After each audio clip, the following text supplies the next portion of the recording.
So next up on our roster, we've got Faris Yasser, who is from the School of Architecture, Design and the Built Environment.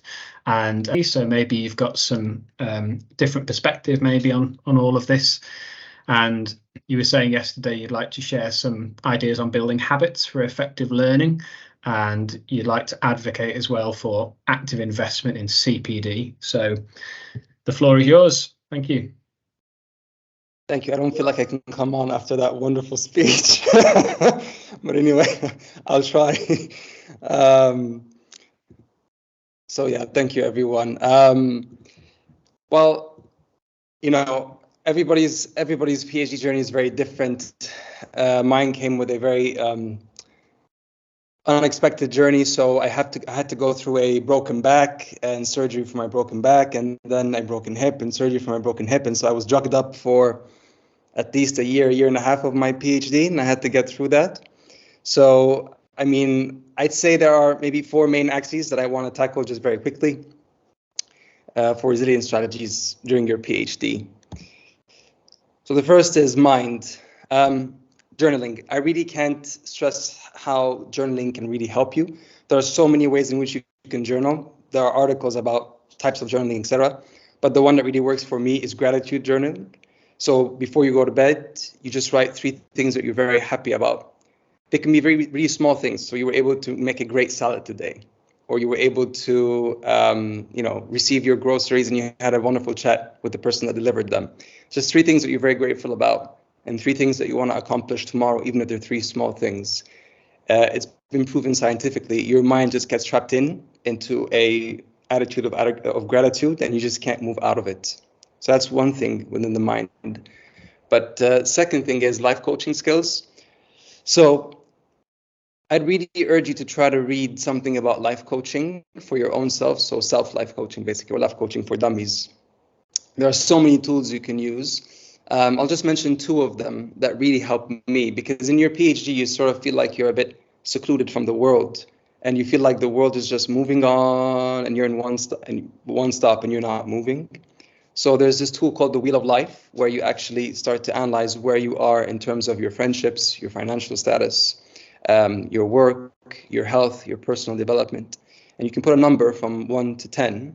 And let's say your ideal number is to be a 7. You want to be a 7 in your health. You don't want to be, Arnold Schwarzenegger, but you want to reach a certain level of health. And so if you think you're at a 3 or at a 4 and you have a target towards 7, you can start writing goals as to how to reach that. And so you won't feel like, oh, I'm horrible. No, you're not horrible. You just need a few things to get to the level that you want to get at. The second is one of my favorites, actually, is the explorer's journey.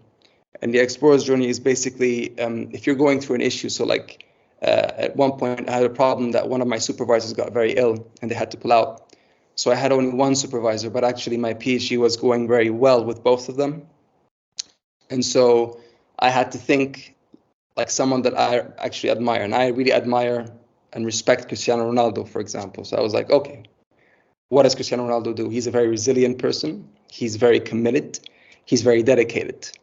So what can I do to emulate that in my PhD? And I started to write that down, and it actually worked. So step by step, I started finding different ways. I started finding different outlets online on how to self-supervise yourself, listen to advice from supervisors online, try to search for different mentors within NTU, even if they're not my own supervisors, etc.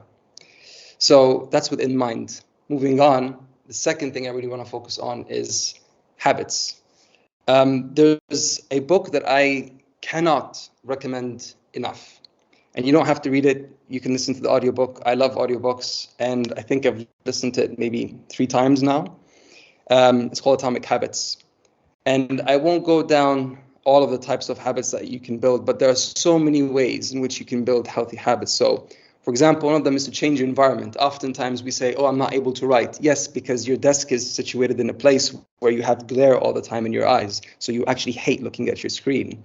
Or because your laptop is right next to the TV. So when you have a choice between binging or writing, you go for binging. So changing your environment is a great way to build wonderful habits. Another way, for example, is becoming the identity and not accomplishing the goal. So the goal is not to write 100 words a day. The goal is to become a writer. And so because you become a writer, and because you want to become a writer, writing will come naturally to you. You'll want to write everywhere. When you're on the toilet seat, when you're on the bus, when you're at home, when you're shopping, when you're getting your groceries, you'll always want to write something down. Just go home and jot it down on your laptop, because you've become the identity rather than finishing the goal. And then maybe a third one is habit stacking. So when you start the habit stacking, you have to write it down and you follow the list as is. So I wake up, I snooze my alarm, I drink water, or I brush my teeth first and I drink my water. I either do 2 minutes of yoga or 2 minutes of push-ups. I do 2 minutes of writing, so get the most important thing of your day out of the way first. And then I have my breakfast, and then I get to write. So you already programmed your mind into, you have a certain habit stack that you have to work at every day. It's not, oh, what am I going to do today? When am I going to start writing? No, you've actually started already, 2 minutes. Then you do something that you really like, amazing breakfast, avocado and yogurt, always works for me. And then move on to writing again, right? So habits. The third is flow. But what is flow, right? Flow is the state in which people are so involved in an activity that nothing else seems to matter. The experience itself is so enjoyable that people will do it even at a great cost. So again, this is also an audiobook you can listen to. It's a wonderful book. So basically, flow is like when you work, you know that glow moment when you're working and you don't feel like time even exists and people are around you and you just want to keep on focusing on your work and you really don't want anyone to speak to you or to ring you on your phone. That is what flow is. And they say to reach flow, you have to have 3 main goals. The first, you have to have realistic goals. So don't say I'm going to write a whole chapter in a day. It doesn't work that way. It's better to time block rather than to give yourself a task. I'm going to write for 2 hours divided over the whole day. So half an hour, half an hour, half an hour, for example. It doesn't matter how much you write in those 2 hours, but I'm going to write for. So that's time blocking, right? Instead of saying I'm going to write a whole chapter or 500 words or whatever. The second is your skills have to match or be slightly less than the task at hand. So it's like if I like to play tennis, if I play tennis with Nadal, I'm going to hate tennis because he's too much of a pro. If I play tennis with a 2-year-old, I'm still going to hate tennis because it's too easy. I need to play tennis with someone who's at my skill level, maybe someone who's slightly better, maybe plays tennis twice a week instead of once a week, etc.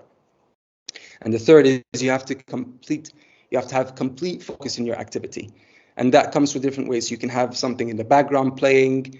Maybe you like to sometimes put a humidifier in your room, a nice LED light, something to keep you focused all the time. For time's sake, I won't go through the graph. And then the fourth and last, and I really cannot stress this enough, skills. Please do not rely on your academic institute, in this case NTU, to arsenal or give you the arsenal of skills that you need to become a successful PhD student. NTU is a space where you're able to present your research, discuss it, publish it, learn from other people's experience. It's not a place for you to build your skills. The place for you to build your skills is in your head. There are multiple platforms for you to build your skills, but one of them, which I really recommend you start learning, is Microsoft Word. I don't know if people remember the clip on the left. I'm starting to date myself. It depends which computer you had and which era did you have your first computer, but anyway. And this is a beautiful YouTube site for people who don't want to sign up for an official Microsoft Word program. You can just check that YouTube channel.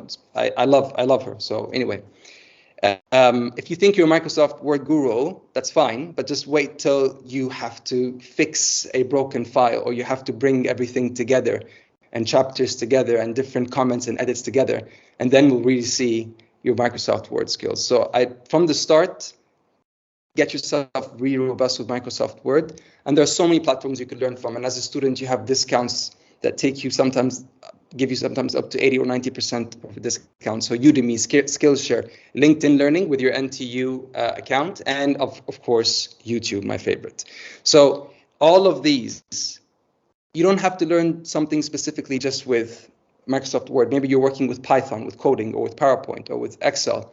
In my case, at some point, I just went mad and I wanted to learn a new skill. And I wanted to learn photography. So I went on to Skillshare. I took a course for photographing, and I just started taking photographs all the time, upgraded my phone, and it just became my new craze. And it got me through a lot, especially through the pain I was going through with all the meds that I was taking. And so just invest in yourself, invest in just absorbing as many skills as you can. This is a great time for you. You won't have this time again when you graduate. So just make the best of it. And that's what I can say. So mind, habit, flow, and skill. Thank you. Great note to end on. Thanks so much, Faris. And nice to have a different perspective, which brings in some really practical strategies as well. So yeah, really nice balance